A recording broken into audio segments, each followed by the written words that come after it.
ট্ৰিগনমেট্ৰি pillar বুলি ক'লে কি বুজা যায়? ট্ৰিগনমেট্ৰি পিলাৰ একচুৱেলি 6টা টাৰ্মে হয়, যিকেইটা হ'ল sine, cos, tan, cosec, sec and cot.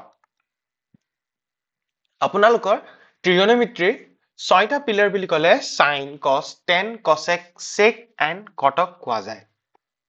And ইহঁতৰ মাজত যিটো ৰিলেশ্যনশ্বিপ আছে সেই ৰিলেশ্যনশ্বিপটো আমি আজি ইয়াতে চাম।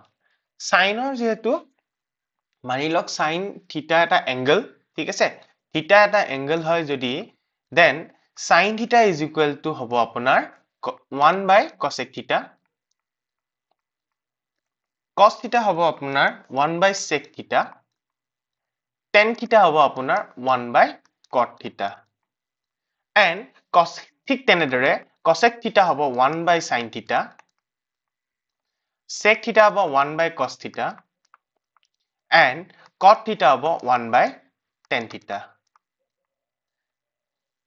সাইন থিটা আমাৰ যিকোনো এটা এংগল হয়, তাৰ লগত আমাৰ ইণ্টাৰ ৰিলেশ্যন আছে cosec থিটাৰ লগত, and cos থিটাৰ লগত sec থিটাৰ ইণ্টাৰ ৰিলেশ্যনশ্বিপ আছে, and tan থিটাৰ ইণ্টাৰ ৰিলেশ্যনশ্বিপ আছে cot থিটাৰ লগত, and লগতে